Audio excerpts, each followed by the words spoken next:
TopspotUSA.com. Yo, what's going on? It's Famous with TopspotUSA.com. You're tuned to TSUSA Radio, and on the show, I got Venetia Fair.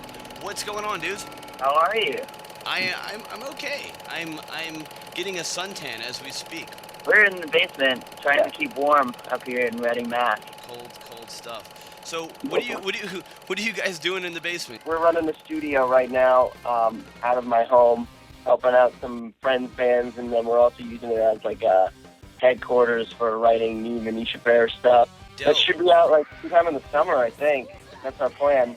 Yeah, man. Well, I definitely checked out the pits, and I checked it out when you guys first put it out, and I really liked what you guys were doing.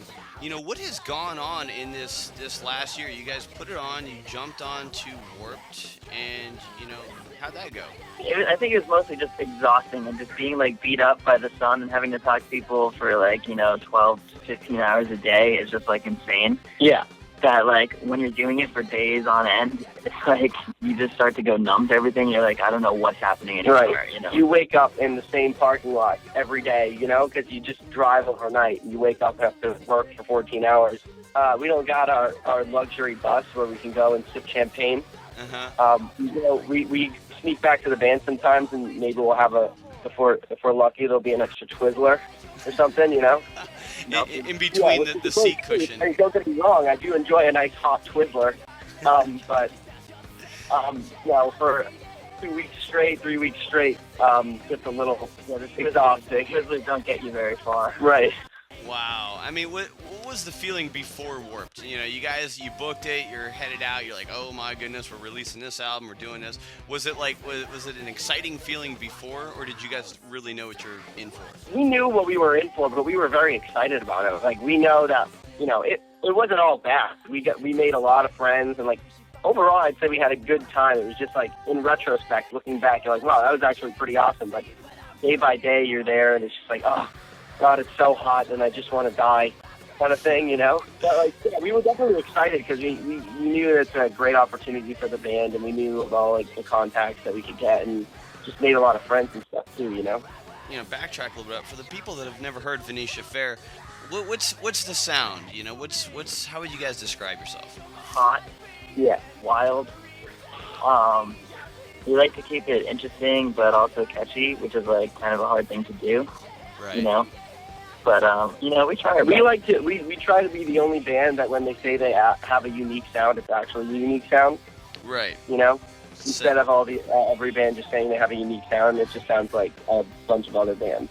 You guys, if you've never heard Venetia Fair, you got to go check them out. You guys were you had the pits. It's been out since June. You guys have now come to this point where you're, like you said, you're in a basement producing stuff, and now you're writing stuff. What's going to differ on this one, man? What's going to differ from either the circus or the pits? Well, on these new songs, we've definitely spent a lot more time writing and making sure everything's ready to go than anything we've done before. We also have Mike is new in the band. Well, new to this.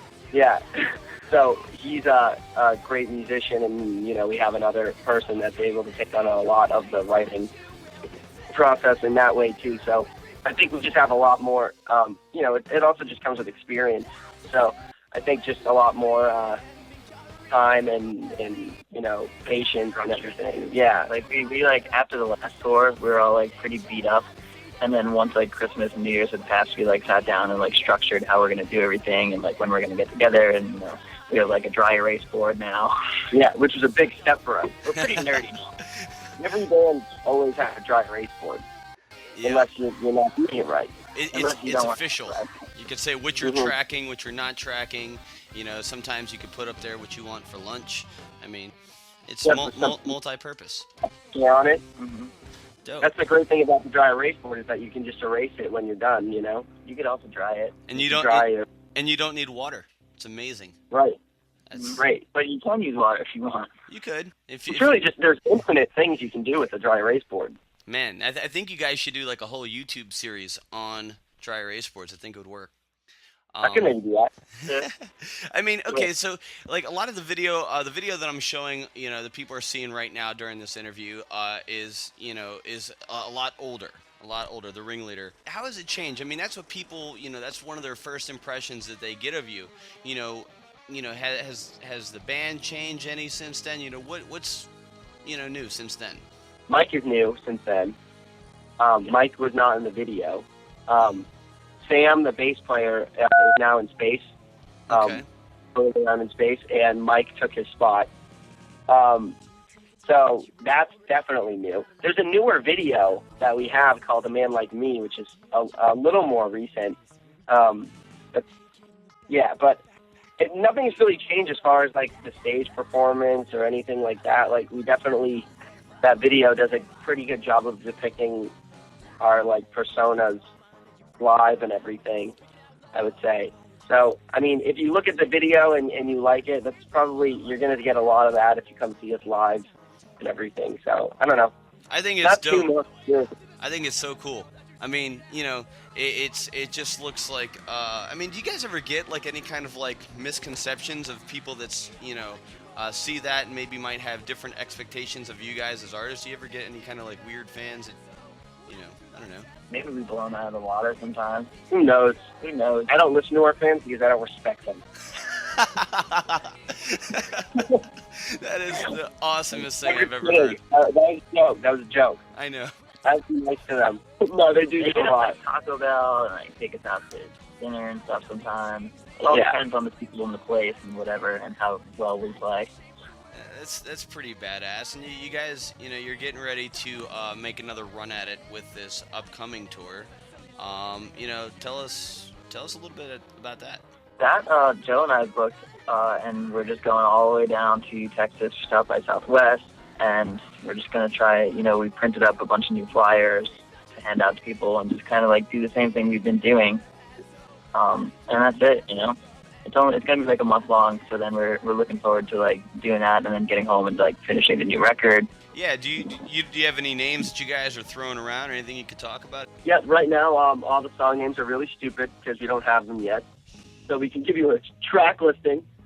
Yeah. Yeah. We'll go down the fake track list on the dry erase board. Let's see. What do we got?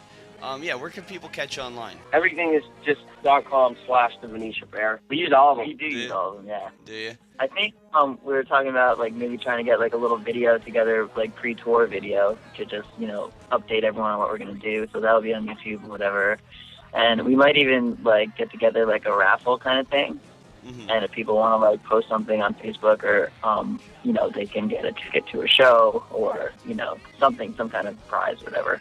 All right, that's what's up. I definitely appreciate it. Hope you guys enjoy the rest of your weekend. Yeah, you too, man. It's great talking to you. Thanks for everything. Hey, what's up? This is Mike Abusa from the Venetia Fair, and you are tuned into Topspot USA.